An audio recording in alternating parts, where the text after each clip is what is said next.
I guess I'm in a dressing room of Jack Singer Hall, it seems, and I'm here for meeting with a conductor and a rehearsal with CPO, and in order to play Liszt concerto.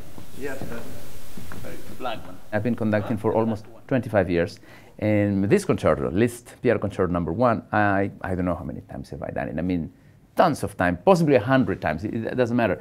But when I wanted to get a grip on very quickly, we're talking in 10 minutes or so, is what Evgeny wants on the piece, on what his take on the piece is, and see how can I help him, how can I accommodate, you know, my support to his music making. Just later, I mean. Oh, sure, you're wrong. This is an extremely difficult piece. It's one of the most tricky concerti written for piano ever. That's my opinion.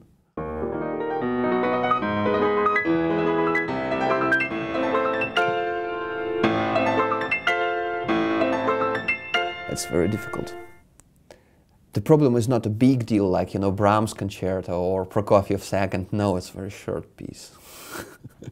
In this case, you can see Liszt at his best. You know, Liszt was this exuberant performer and composer that did wild things. I mean, he was out of place, basically. Well, like many composers, but him particularly, he took the world by surprise. The way he played and the way he wrote music for him to play.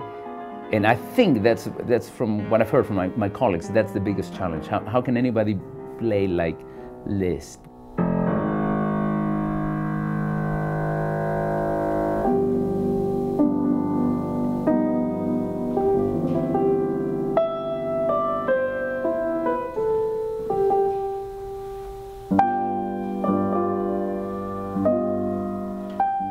There are some additional problems.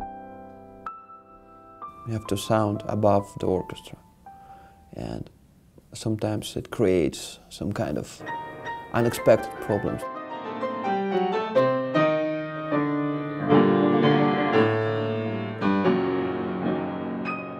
Yes, I had this conversation with my wife long ago about women's makeup.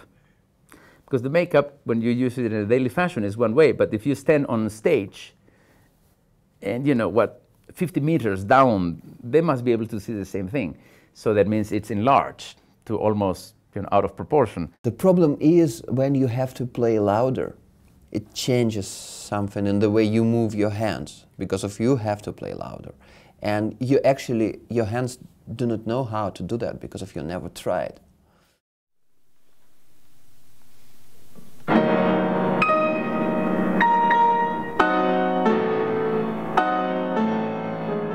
This concerto consists like of very short parts, and it's always dialogue between orchestra and a pianist, and all these small pieces, they're actually very virtuoso. So you are in trouble because of you wasn't successful in this, you failed in that, and you already arrived in the final, and yes, the concerto is over actually, because it's very short.